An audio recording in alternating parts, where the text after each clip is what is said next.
ঢাকা ১৪ আসনের হাজারো মানুষের সাথে আমার দেখা হয়েছে, কথা হয়েছে। একটি বিষয় খুব স্বাভাবিকভাবেই অনেকেরই অভিযোগ বা চাওয়া, বিশেষ করে তরুণরা অনেকেই আমাকে বলেছেন যে একজন প্রতিনিধি এমপি মন্ত্রী হওয়ার পর তাকে সাধারণ মানুষের মাঝে আর দেখা যায় না।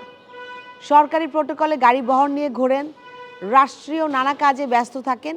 এসব করতে গিয়ে এলাকার মানুষের সাথে দেখা, গল্প, তাদের সুখ দুঃখের অংশীদার হয়ে ওঠা আর হয়ে ওঠে না। আমি নিজেও এরকম একই বিষয় ভাবতাম। তো আজকে আপনাদের দোয়া ও সহযোগিতায় আমি নিজেই সেই একই পরীক্ষার মুখে। তবে বিশ্বাস করেন, আমার বেড়ে ওঠা থেকে শুরু করে এখন ও আগামীর পথ চলায় আমি সব সময় আপনাদের মাঝেই থাকব। কারণ আমি একটি শান্তিপূর্ণ, নিরাপদ, সবার সাথে সুসম্পর্কের একটি সমাজ গড়তে চাই, ঢাকা ১৪ গড়তে চাই। আমি ছিলাম, আমি আছি এবং আমি থাকব আপনাদেরই মাঝে। আমি আপনাদেরই প্রতিনিধি।